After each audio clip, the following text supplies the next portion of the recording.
Well, I have Neil Durrant here with me. Thank you, Neil, for joining me. Hi, John. So why don't we start with you giving us a little background of yourself? Intellectual, spiritual, you've kind of got a blank canvas. Throw some paint on there for us. Okay, thanks, John.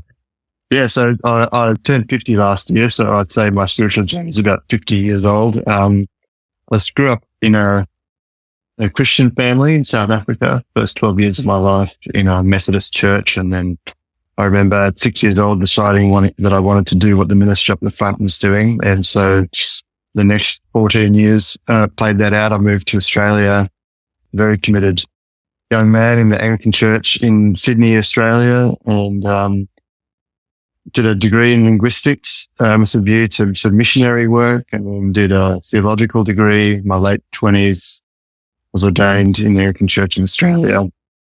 But Sorry, I want to pause you there because Yeah. I'm interested. You did a degree in linguistics. I did, yeah. Yeah, I studied Arabic, Old Norse, and Aboriginal language from southwestern Arnhem in Australia, and ended up doing an honours thesis on that Aboriginal language, yeah. Wow, impressive. Okay. Yeah, Sorry, go ahead. So, the advantage of doing a linguistics degree was when people went to the Bible college that I went to, they basically spent 4 years learning Greek and Hebrew and didn't really engage in philosophical theology and reflection very much. And so I taught myself Greek and Hebrew before I got there. So when I got there, I was able to really focus on Christian doctrine, doctrines of the Trinity and the Incarnation, the sort of great mysteries of Christianity. My view was they can't really be mysteries, or else what do we believe? And it turns out these mysteries were solved in the 4th century through some philosophical reflection of Basil of Caesarea and Gregor of Nyssa. We just forgot about that. Anyway, so I spent a long time on 4 years in philosophical theology, was ordained, but I've been reading through the European, French and German philosophical traditions throughout that period, and through Bible So give me some names of some of the thinkers of that period. Yeah, so Jean-Paul Sartre, Albert Camus, Friedrich Nietzsche, Hegel, Kant. These philosophers were people that I read and read about. And I was up to Nietzsche by the time I started Bible college. So Friedrich Nietzsche being a 19th century German philosopher, one of the first real atheist philosophers in Europe. And I kind of found him very convincing. Had this huge struggle. How do I hold to my Christian faith when I find this really compelling philosophy that tells me a really different story about the world? And then I was ordained. I worked for a year and a half in an Anglican church, but I remember the day, I remember the place, I remember the page that I was reading when I was just reading Nietzsche's Twilight of the Idols. And there was just a point where I was like, actually, I can't hold on to my faith anymore. I've been trying really hard and I just can't do it. So then I had 6 months of, my whole life, my family, my house, my job, it was all caught up. Just continuing to believe what I believed and having decided I couldn't do that anymore. I spent 6 months going quietly mad, and then left the church. So I spent a few years reinventing myself career-wise in higher education. Just pause you there. That period, once you kind of decide internally, that's a tough period because, like you said, your whole life is tied up in it. It's like partner, family, community. And a lot of people get stuck there. They may come to that conclusion that their faith isn't working, but they never actually pull the trigger because they're worried of the consequences, the isolation, the loneliness, the lack of support, whatever it may be. Yeah. Look, anyway, absolutely. I lost my wife and my young child and my entire community, my job, my house. I was living out of the back of my car for a while just because I'd changed my beliefs. But I had to have some. For me, the intellectual journey is the spiritual journey. They're not separate. And I just had to have some integrity about what I believed and what I spent 6 months pretending, trying to, but it just drove me. I was really quite unwell by the end of this mentally. There was a lady who managed to stick with me through all of that, who's now my wife, my second wife. There's a whole other story there, personal story about the breakup of families and all the consequences of this change of heart and mind, which is devastating for lots of people. And yeah, we still carry that burden, I guess, of what happened to others because of our relationship and because at the root of that was a change of beliefs for me. So these are real world things, it's not something that you just change in your bedroom and it's all fine, for me. It's just, right. Massive. But yeah, I had to, I just didn't believe those things anymore. I didn't believe the Bible was a reliable source of spiritual truth, or certainly exclusively. I didn't believe, the stories about this God and his wrathful anger at sinful creation that he made, and I didn't believe in an eternal judgment and punishment for people that refused or couldn't make sense of the things that this God had put out there into the world. And so there's a whole, we could talk the whole thing about that, I guess, but it just didn't work for me. I couldn't make sense of it. And so I left the church, as a bit of a scandal, I suppose, and then spent, some time just on our own. We actually went to a few churches, but because as soon as people found out who I was and I was well known for having left the church in the way that I did, we were basically told, can't really be part of these congregations, which is really devastating. Heretics. Yeah, exactly. We didn't feel very loved at all. For my wife, I know that feeling. Yeah, right. Yeah, I understand you've had a sort of trajectory along those lines as well.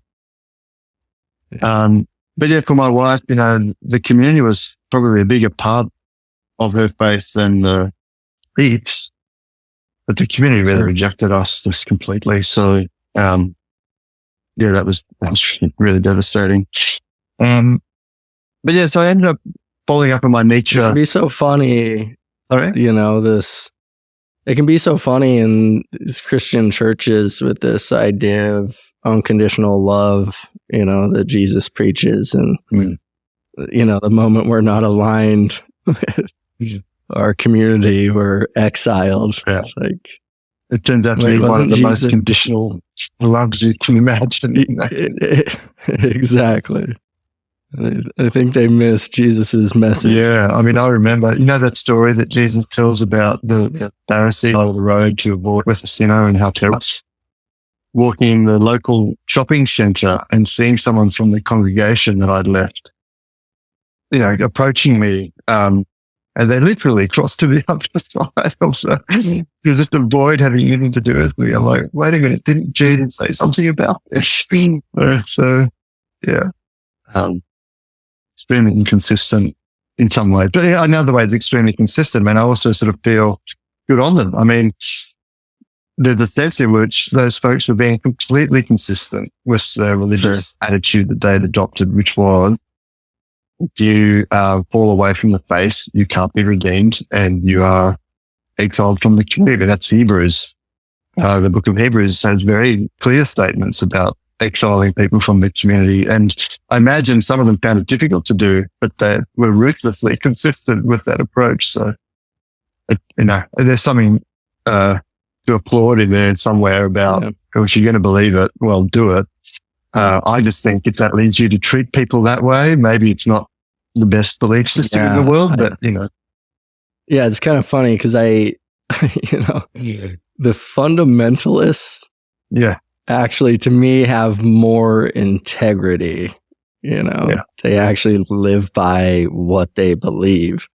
A lot of Christians are just kind of wishy-washy. They pick and choose and it's a funny ignore parts. Contradiction, isn't it? But I think that's true. Anyway, I think few people, and there are some, there are many that make this journey to sort of then rethink their Christian faith so that they can approach biblical texts with some integrity, but give it a new interpretation.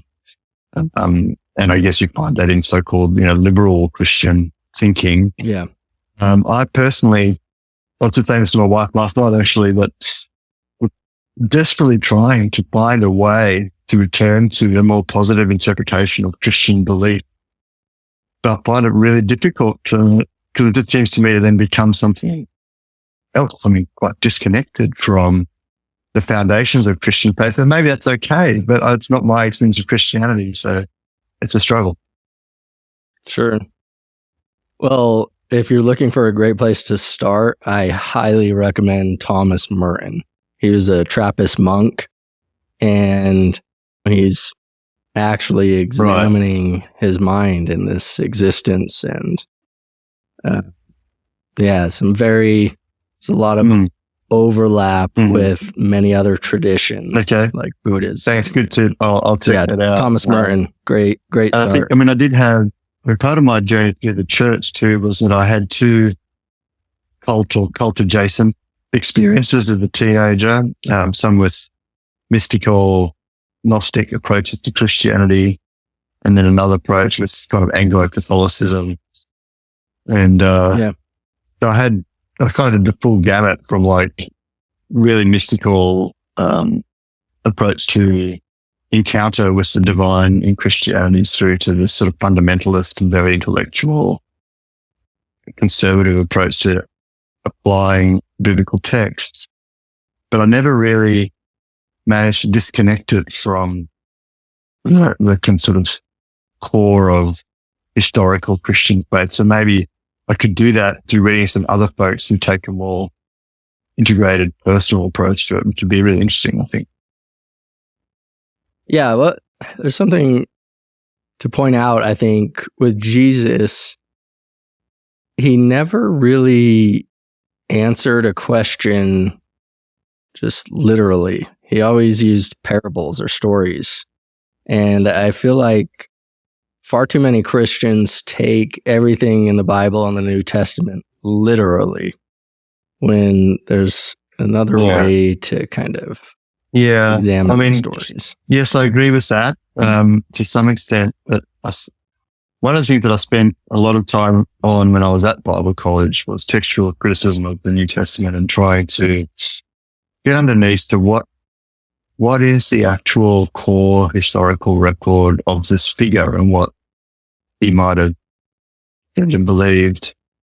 And it's very, very hard to do, but I still think you get to these sorts of statements of, I am the way, the truth, and the life, and this idea of the Son of God and the kingdom of God and access to the kingdom of God is a narrow path, which there are other parts to his message, sure, about love and care for people, but I think those were actually parts of his core message, and they're things that I can't come out right. So, yes, maybe one day I'll find a way into that conversation, but yeah. No, understandable.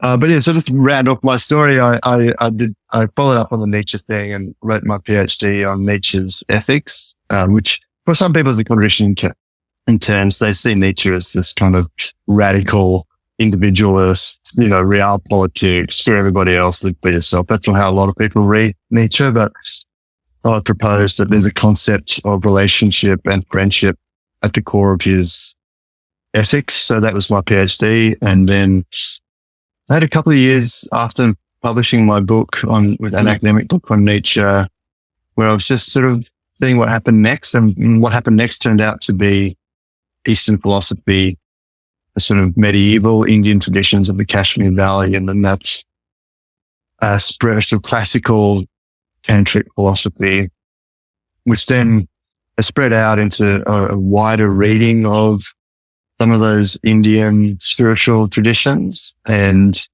I'm doing it the way I do it. So I'm teaching myself Sanskrit and I'm trying to read the original authors. I've been Gupta and others. Eventually I'll get to read them in the original, but it's been two years or so of really deep dive into that tradition. Amazing. I'm actually fairly ignorant on this particular Eastern tradition. So could you kind of walk me through?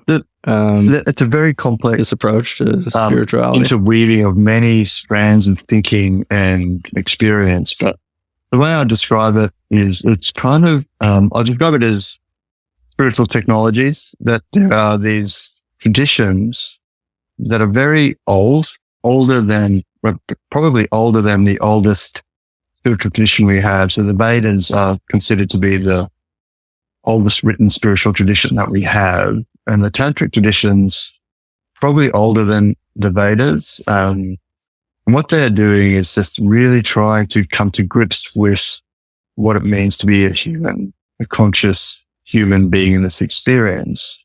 And so they've had these lineages that were passed down in very short texts, like aphoristic texts called agamas or tantras. And then these sort of got collected into schools over time. They're influenced by the Vedas, influenced by Buddhist thinking when that arose. But there was this very strong core of intense study of consciousness, what it means to be a conscious being in this world that was built on over thousands of years.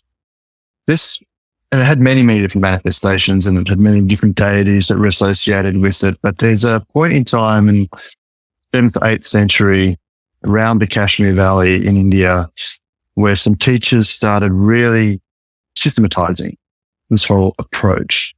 And so it became known as, in English-speaking scholarship today, it's known as non-dual Kashmir Shaivism.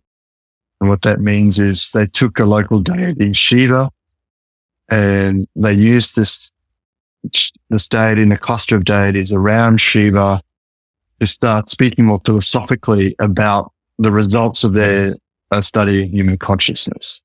And this came to this view that, which is a very commonly understood view of Eastern philosophy today, but it's this idea that the entire universe is energy manifesting itself, energy and consciousness together, manifesting in specific ways. So we experience life as this huge, diverse array of experience, which is true, but there's another overlay on that, which is that it's all a manifestation of the one thing of energy and consciousness combined. And so the core of it is this idea of embodied liberation, that you can achieve spiritual liberation, true enlightenment, in a very short way without having to become a monk.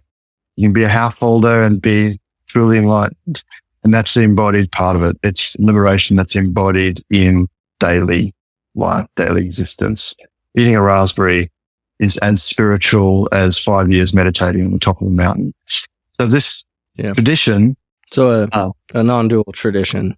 Yeah, non-dual tradition. It's, I mean, other things like Advaita Vedanta and those other non-dual traditions in the sort of in different spaces, effectively, as far as I can tell, kind of owe that non-dual perspective to Tantra. So Tantricism is fundamentally, it's like a flavor that you get everywhere. There's Vajrayana Buddhism, which is kind of a monistic, non-dual version of Buddhism. There's Advaita Vedanta. There's the Shakta religions in the Assam area, which are all kind of have this non-dual perspective. I actually don't like the word non-dual because the tritheism or Trinitarianism is non-dual.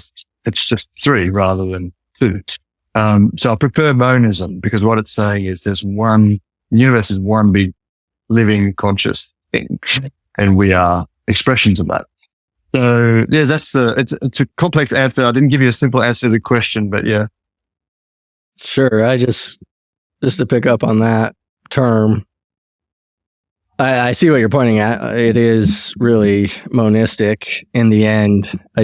I appreciate the non-dual emphasis to highlight the universal aspect and the particular aspect. So there's this ever pervasive, unformed, unborn field, right? And then there's that particular, the waves in the ocean that are arising. And I think those two are not separate. So they're not two, non-dual. But yeah, I get it. They are monistic, essentially. Yeah, but you're right. That what you're doing in order to get to monism is collapsing the dualisms. And so in that sense, non-dual as a very useful place. I always think about it as, if people can imagine triangle facing upwards and a triangle facing downwards, and those two triangles overlaid on each other. I think it's both of those. The broad base of the top triangle is universal consciousness, and that comes down to a point in actual sensory experience, but these are connected. The broad base of the triangle at the bottom is the differentiation of experience. We experience life as almost infinitely differentiated, but that can all come to a point at the top of the specific experience of consciousness. And I think holding those two things together, which is why it's non-dual, the paradox of those two things being absolutely true at all times in every experience, I think is where the juice is in this particular philosophy. Absolutely. Yeah. Living from that embodied non-dual presence is something special. Indeed. And very hard. I mean, not hard, but it's opening yourself to that is a process that I think we need to go through. It's actually not hard in the sense that I love the recognition school, which is one school of tribalism, which says that it's the easiest thing in the world because all you're doing is recognizing what's actually there, and not overlaying your own. That's what it is. Yeah, exactly. Yeah. But the Dzogchen approach. Yeah. Turn attention around and look for your own face. Yeah. Like, oh wait, there's just it's here.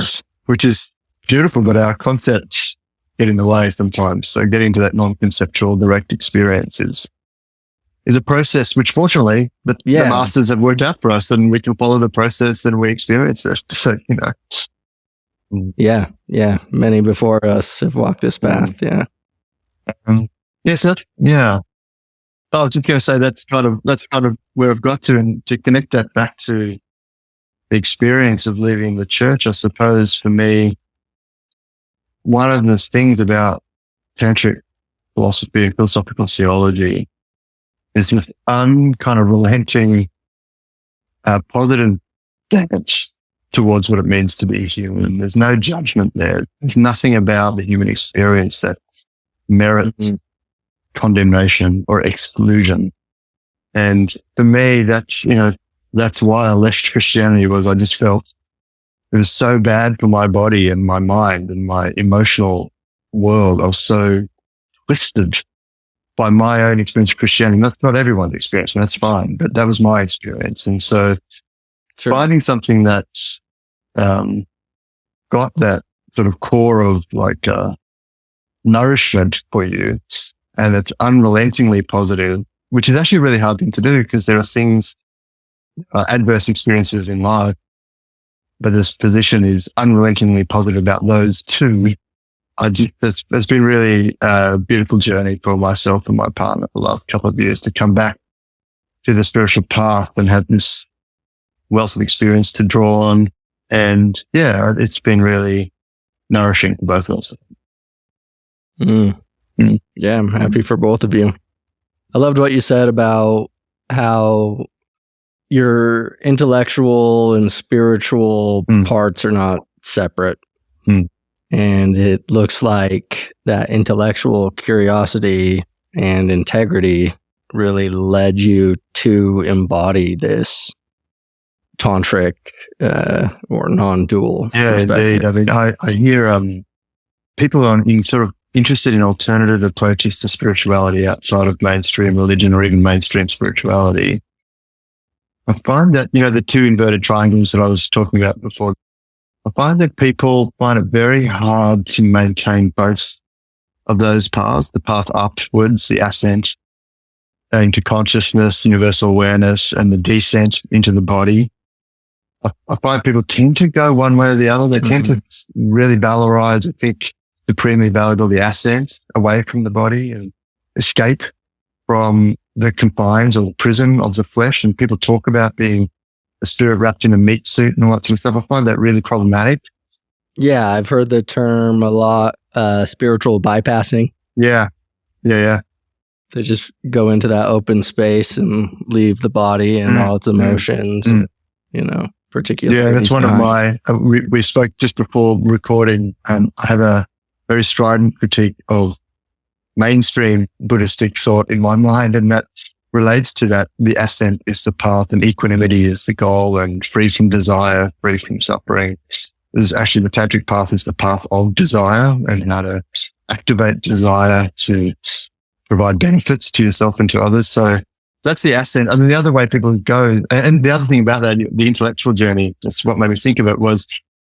Well, hold on. I want to pick up on that if you don't mind, because I think that can be a common confusion with Buddhism. It's like we let go of all desire and we just melt into this oblivion of oneness, but yeah, I don't think that's quite the right picture. So that's only getting halfway, right? Once we get to that space, we need to bring the body back into it to get to that non-dual piece.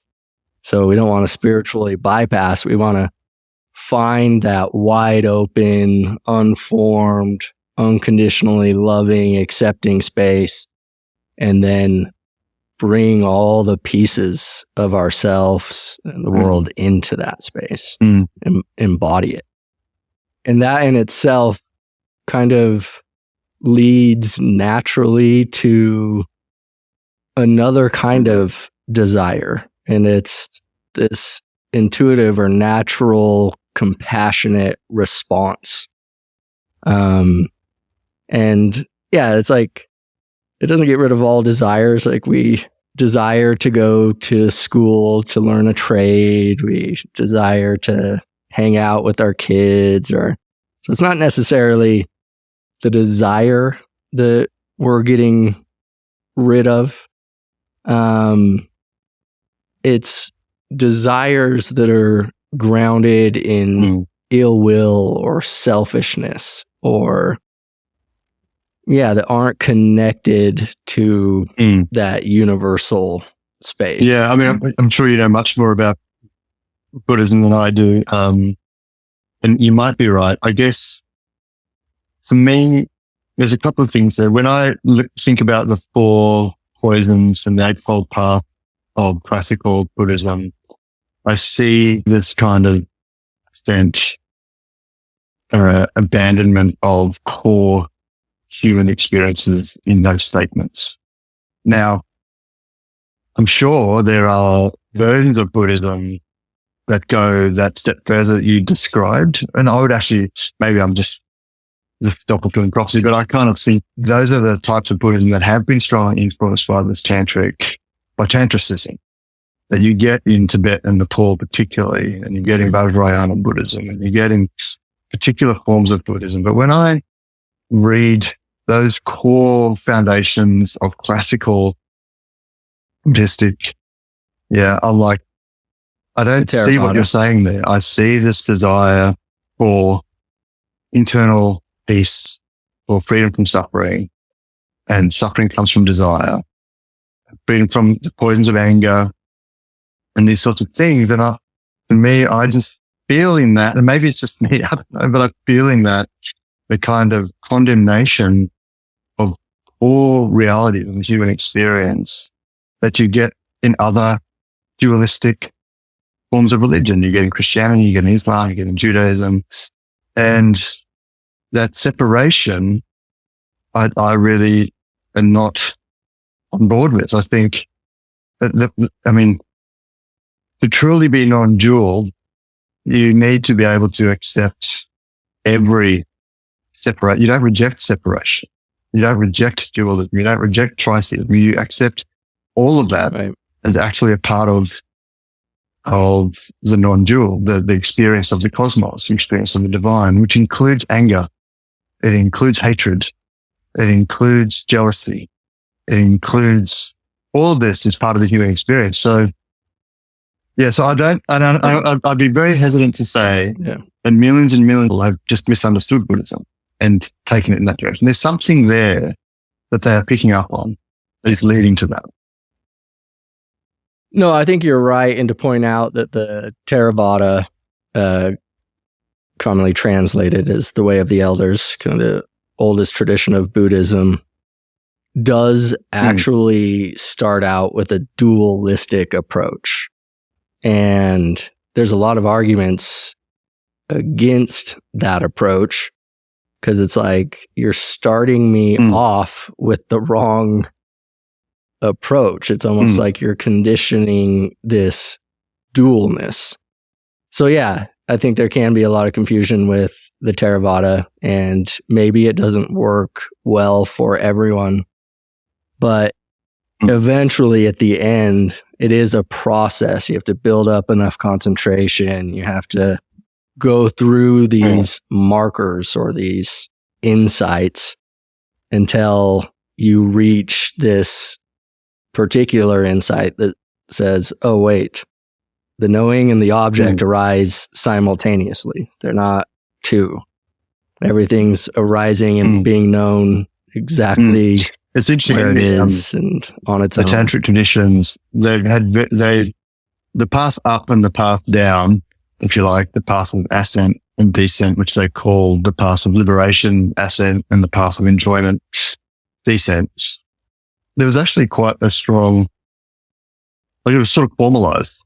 You were either, you sort of identified as a person who's interested in the path of ascent, that made you a mumukshu in search of moksha, of liberation, or you were interested in the path of descent, and that made you a babuksha in search of enjoyment.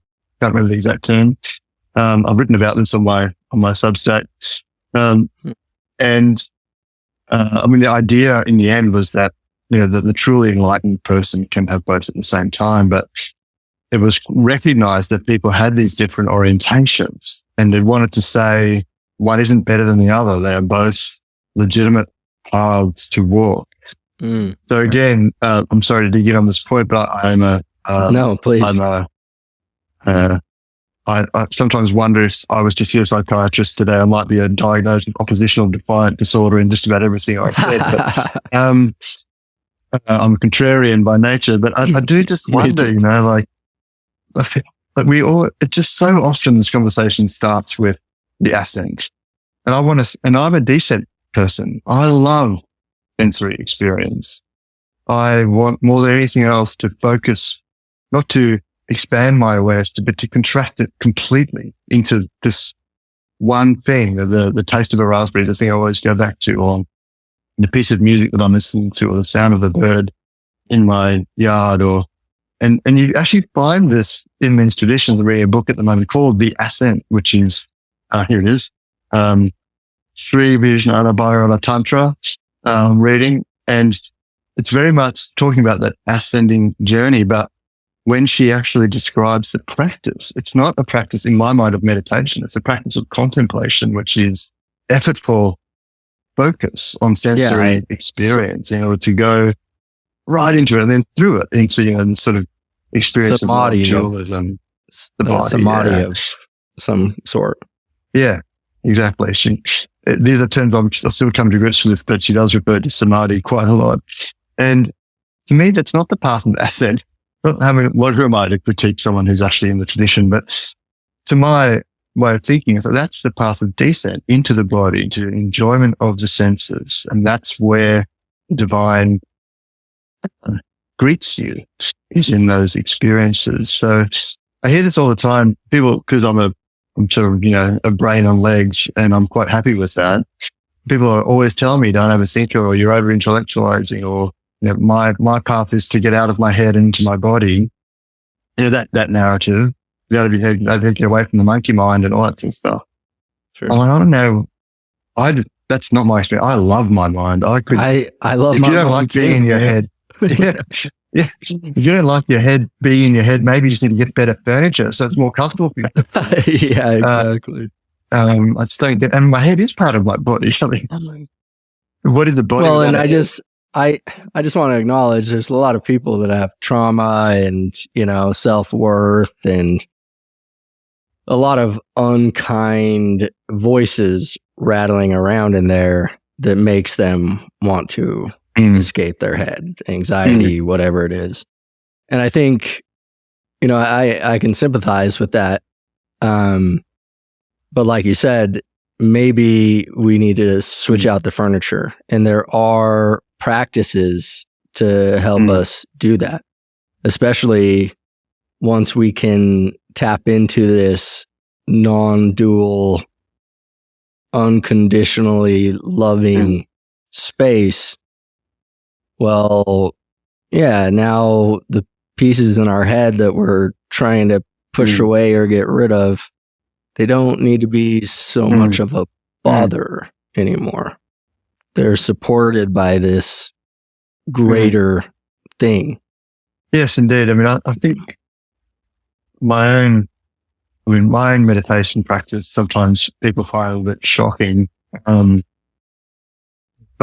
I will put on, particularly the Polish death metal band, Mgła, in my headphones. And if what's rolling around in my, spirit at that moment is anger or hatred or jealousy or despair, or my practice is to put something on to intensify that. I really want to experience that to its fullest. If I'm hating on somebody, I want to go there. I want to roll around in the obsidian. I call it the obsidian depth meditation. It's like, that's me. That is what I am at this moment. I'm a bundle of hatred for this person. Cool. And to me, there's something really liberating about going, that's my furniture right now. So I'm just going to absolutely max out the energy of that experience. And to me, that's, it's like lancing the boil, it's like, instead of going, oh, I can't feel that, or I don't feel that, or that's wrong, I need to feel peace and love and compassion. That's the spiritual experience. Hatred is a spiritual experience. I'm just going to go there. It is. Yeah. Pour into it. Whatever the feeling is, jealousy. And then it's sort of like that becomes information, comes insight, and then it doesn't have control of you anymore, and you can live the way you want to live, So, yeah, I wonder about how people talk about the spiritual path and whether there's this hangover from our Judeo-Christian heritage of condemnation or judgment of core aspects of the human experience. So people misunderstand me. I'm not saying to go and be violent to people or to destroy, it's actually the path, I think, to an ethical approach is to fully embrace every aspect of that experience. Yeah, agreed. That condemnation that still hangs around from our Judeo-Christian background, it's kind of like what you mentioned before we started the podcast about Nietzsche telling us we carry these heavy weights, burdens around unnecessarily. But yeah, to be human is to be everything, to have the jealousy, to have those perverted thoughts, to have the anger, hatred, resentment, Yeah. And that's, okay. It's interesting to then take the next step with all that, think, okay, the ethics of this. So how do I then live, given that these are my experiences, and given that an assumption that I think is reasonable that people around me are having these experiences too. If we're not going to judge and condemn and reject those experiences, inner experiences, how does it lead us to think about the best way to live, the best way to live with others, the best way to live with ourselves? To me, that's the really interesting challenge, is to start thinking that through. Yeah, I agree. And I think we actually need a merging of East and West here. Particularly with Buddhism, good and bad it's just not even a part of their vocabulary, right? Good and evil. Rather than think of things as in good or evil, instead is this skillful or unskillful to live a fulfilled, peaceful, joyful life, So now we're not worried about some God punishing us or whatever. It's just we ourselves are responsible with this open, loving awareness. Yeah. We're holding all of these pieces of ourselves. Yeah. We see the jealousy, we see the anger, and without having to push it away, we can still listen to its message that, it contains. There's often some injustice there, something that needs to be addressed. And instead of acting from and out of that anger, we're doing it from that bigger space that is interwoven and connected with the anger and the rest of the world and the rest of the pieces of ourselves. I love that. I think it's such a good description. Yeah. Now, that's kind of an intuitive wisdom that you learn and that grows with practice. But I don't think that's enough. So, you look at some of these Eastern traditions, I don't know, in Tibet or in Japan, say, and you have all male monks, women aren't allowed, and there's still sexism, there's still patriarchy, there's still, other, what we might call moral concerns. And another example is, over here in the West, we have, say you're a business owner or a manager and you've run into a problem and you need to know what is the most ethical, moral way forward or skillful way forward. And, the intuitive wisdom part of us, it can't know on its own. So I think we need to combine that Eastern approach with the Western approach of that tradition of reason, that goes back to the Ionians. We run into some problem, and then because we're ignorant, we don't have a solution. We have to just guess. It's a creative process. And then we have to criticize that. We beat it up from all angles. Okay, well, if we do this, what are the consequences? Are there any unforeseen consequences that we're not exploring? And then, we can even experiment with it, give it a test run, see how it does, and then learn from our mistakes and do better the next time. Yeah, I love that. That's a really good observation. One of Nietzsche's, this is where I find Nietzsche really helpful, is he has this idea, he calls his philosophy the philosophy for immoralists. And he talks about this thing called the revaluation of all values. And what he's sort of describing is that you can have a life process where you're experimenting, as you said, with ethics and morals. Now, that's really tricky when you come from a Judeo-Christian background, because there's this idea that if I step over the moral line, there's some judgment or condemnation, potentially of eternal significance that's coming my way, right? But Nietzsche, and I think in line with what you were just saying, I think the Tantrics did this as well, was like, okay, you might have doubts about the morality, the ethics of this act, but the fact is you don't know. So try it. Now, I have this thing where I promote the practice of micro-transgression, right? Where you think, oh, this feels wrong, but I don't know if it is or not. So I'm like, okay, try it. And Nietzsche said one thing all Christians should do is live for 1 year as a non-Christian. Just try it.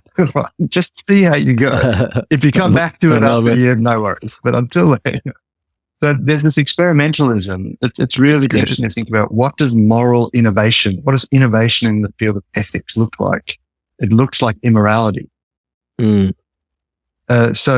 how do we deal with that? And I think you can only deal with that when you, as you were describing, if you have a very strong basis in yourself for an intuition about how you want to live, but then you have to try things. And so you try, and sort of skillfully and with a great deal of emotional maturity and with some intellectual rigor, think about how that played out and whether you think it was skillful or not. I love that word, skillfully apply or observe the traditions.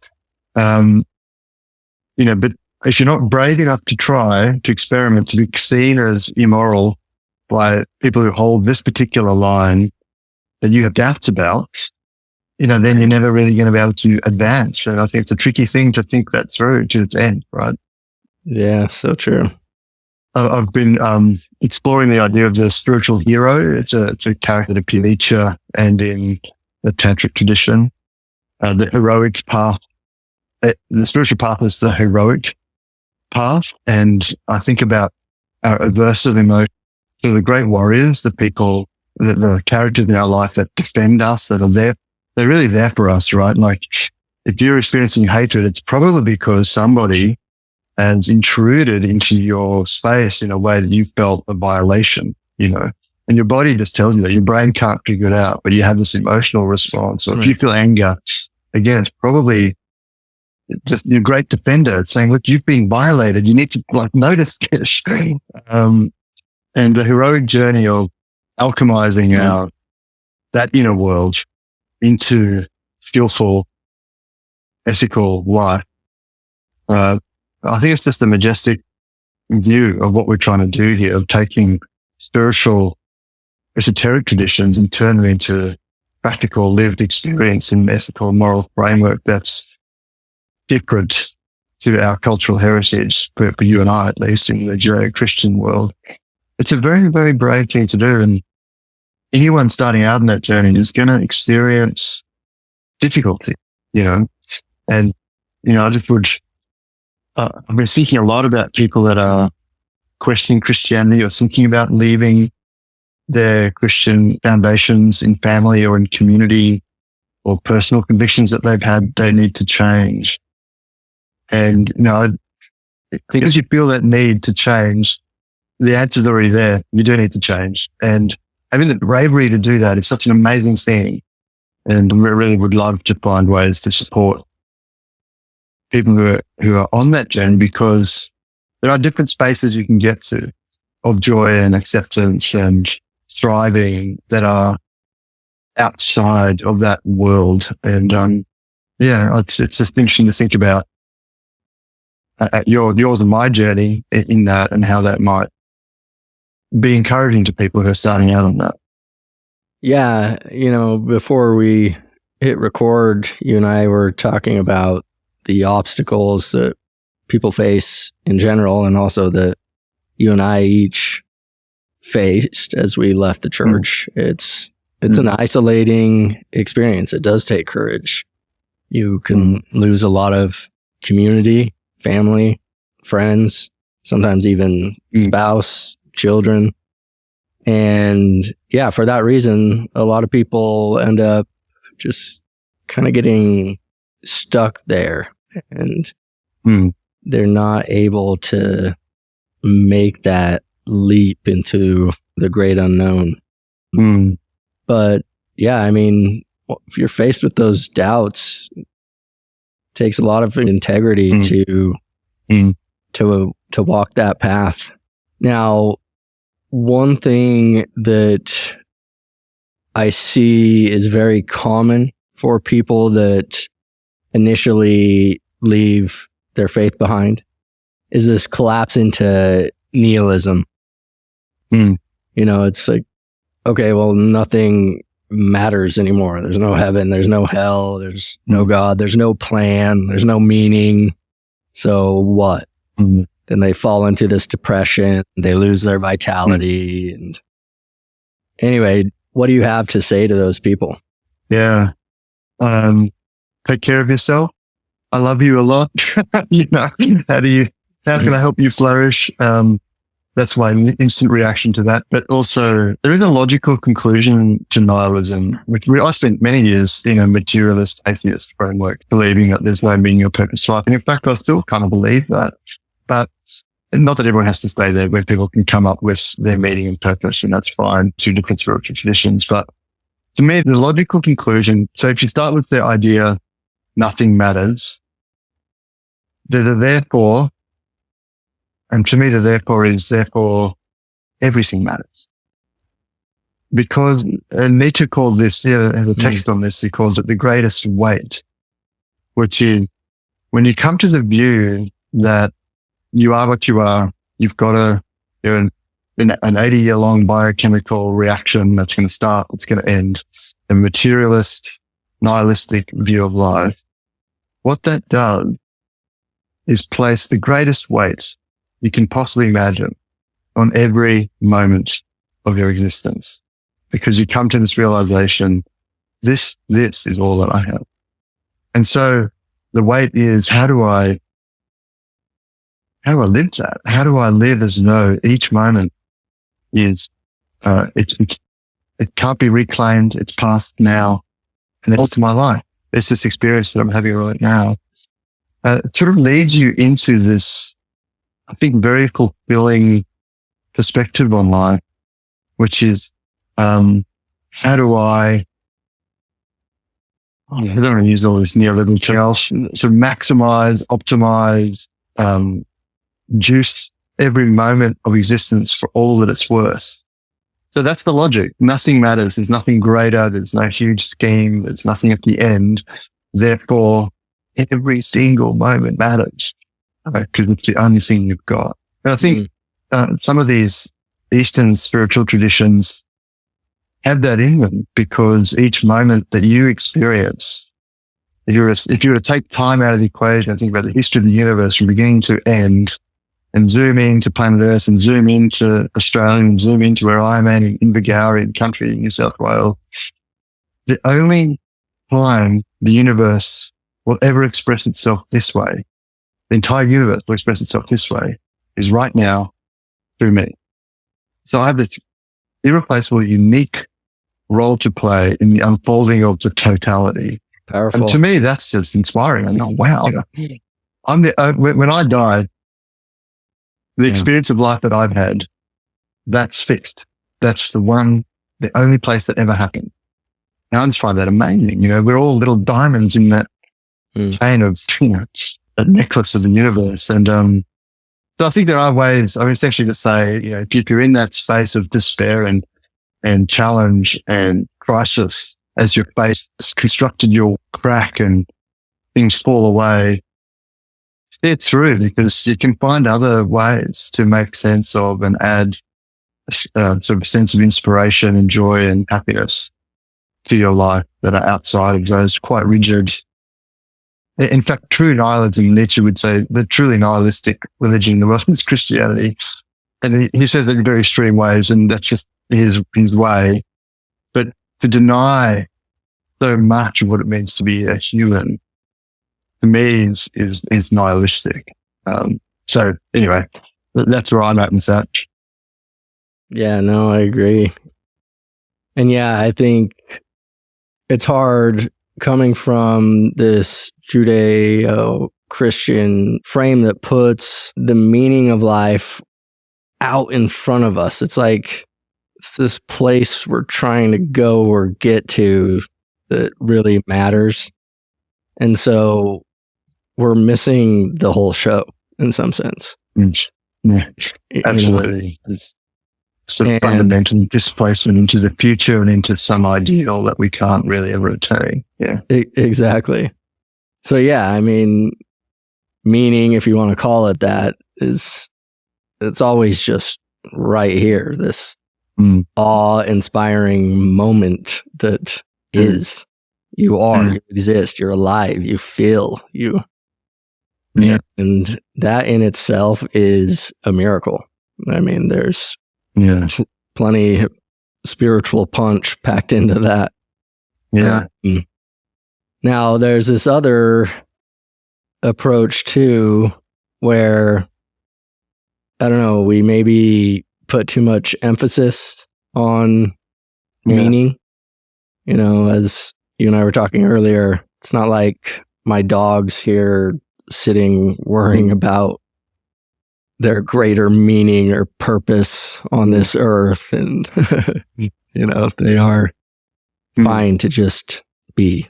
Being is enough. You don't need to prove anything to anyone, God or otherwise. But then even a third route to take that I think resonates with a lot of artists and creators is we are makers of meaning. If you want to do something meaningful, you get to do that. Go and participate with the universe. You want to shower your family with love or some kind of surprise or event, make it meaningful for your daughter. Cool. You get to decide to do that. So yeah, it's more like you're the artist with the brush and you get to paint meaning onto the canvas of your existence. And in the sense in which in that process, you take the place of the deity. You are the God who creates the life that you and only you can create from nothing, from yourself, from your own self. This life arises, which is the ultimate face of the deity, of the creator, which I think is amazing. I mean, in the Tantric traditions, one of the ultimate goal or the ultimate expression of God is in this term svatantriya, which is absolute freedom. And the idea that life is play. It's a playful, joyful, blissful self-expression that isn't tied to a heavy thing. The spirit of gravity, as Nietzsche calls it, we were talking about before recording. It's actually tied to your own, I love that, the dance that you and you alone can dance through this moment. And yeah, I think there's something really in what you just said, that the creative capacity of each human being, absolute freedom to make that they want to make. Now, I mean, we're talking about this very much from the privileged perspective of people in countries and in situations that allow, there are people in poverty and people who don't have the means to even consider any of what we're talking about. So I just want to acknowledge that, that actually there's a broader perspective on this, which I think actually imposes on us, if we really believe in that there's this capacity for human freedom and divine existence where you can choose how you want to live. When we look at a world where so many people do not have that option in front of them in any meaningful or practical way, I think that's where some of the ethics of the tantric non-dual approach start to emerge. You start to think, well, how do we create an environment or a situation in which what you and I are talking about here can become available in a practical, meaningful way to many, many more people than it is right now? And it's not about me wanting to impose my spiritual beliefs on somebody. It's me sort of saying, how do we create a baseline that's relatively equal so that people have these opportunities to love and to spoil their children and to, these things that are just not available to many people around the world. So yeah, that's a good point. It's a great sadness for me to think about that, Yeah, no, that is a good point. And interestingly enough, I worry that gap, wealth inequality, or those of us with more opportunity is going to continue to widen. And I look at the world of artificial intelligence and how quickly it's moving. And this is kind of an aside, but connected. What are we going to do when AI has taken over all of our work and necessary things we need to do to sustain our lives? Now we all have the day to ourselves. What are we going to do with that? And so, yeah, I think, I don't know, we're going to be seeing a shift into more artists, more creators, more musicians. But again, at the same time, there will be this big disparity in some of the underdeveloped countries that don't have this access. But I'm with you. It's really interesting point. Sorry, what were you going to say? I was just going to say I'm with you. I'm compelled to do what I can to uplift the bottom, the net. So there's some kind of equality. Yeah. I mean, you mentioned it as a side note, but on the question of artificial intelligence in my day job as a leader in a university, the AI experiment in higher education is definitely a big part of what I have to do. And I'm not sort of Pollyanna-ish optimistic about AI. There are definitely risks and threats in there. But I do also think I'm quite optimistic about what AI can bring to us. I remember watching a 1981 video of Steve Jobs talking about what computers were for, and he describes this idea that computers can get rid of our drudgery and automate things that are sort of essentially a waste of human genius to do.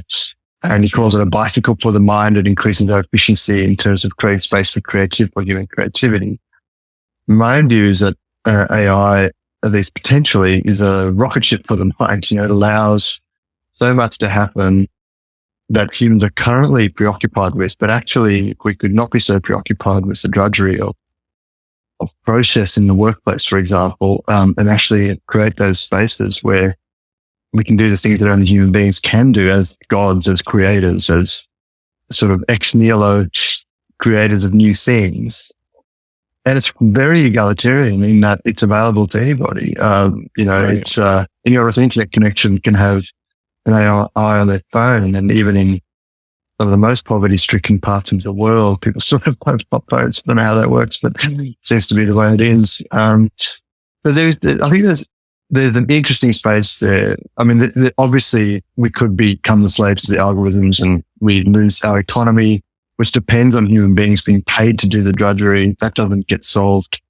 And then the economics of it gets solved so that people still have the finances or the capability, capacities to live, to take care of the basics in their lives. Then we're going to end up in a terrible place. And I think in the US, particularly the wealth gap is creating all sorts of problems, social problems, and that'll echo itself around the world in societies like mine, Australia. But I do think there's this possibility that we can leverage these technologies to create a more level playing field for people to express their inner genius, their own creative, unique capabilities. I hope we can get. Yeah, I'm hopeful too. I mean, obviously, I have my concerns politically, and greed is a strong force in the world. But that's what humans do best. They cooperate and work out solutions. So, yeah, I'm optimistic as well. Yeah. Anyway, we're a little over the hour mark. I've really appreciated the conversation. Is there anything else you'd like to finish on? Any more advice for my audience, those in a faith transition? Any work, books you have out there that I can point my listeners to? Yeah, I've really enjoyed the conversation too, so thanks for the invitation. I think the books that I read, the one that I would recommend, if people are interested in the Tantric Indian traditions that we've been talking about, there's a scholar practitioner by the name of Christopher Wallace who's done a lot, I think, to bring this sort of tradition into a framework that's relatively easy to digest. And his book, Tantra Illuminated, is the one that I recommend as a starting point. It's a reference book, but it tells you there's really complex history and philosophy. It brings it into something that's manageable. I think for people that are on that transition or thinking about it, I think having the courage to do what's right for you, without, being ruthless about the damage that you might cause to others, but accepting that you need to follow your own path and have the courage to do that. And there are people that will support you too. Like, it's very easy in that space to get into this downward spiral of it's just me. What do I do? And how do I make these calls and decisions? People are surprisingly loving and responsive if you come to them openly and say, this is what I'm wrestling with. Perhaps not within the faith community. That's my experience anyway, but maybe within your faith community. But you can reach out. People can reach out to me on my Substack if they want and just say help. I'm drowning, or find someone who's also on that journey and just walk it together. I think, you don't have to be alone in that. And the idea that you have to be alone in that journey is something that can be quite damaging. So I would just encourage people to love themselves and to do what's best for them. And out of that, to express their concern for others as they go along that path. Yeah, well said. I just piggyback on that. Like, find community. There's others out there that are in the same spot as you, and you don't have to go at it alone. So, yeah, well, hey, thank you, Neil. I really appreciated the talk. I thoroughly enjoyed it and hope we talk again soon. Yeah, thanks, John. Let's connect again when we've walked a little bit further. Yeah. All right. Take care. Thanks. Bye.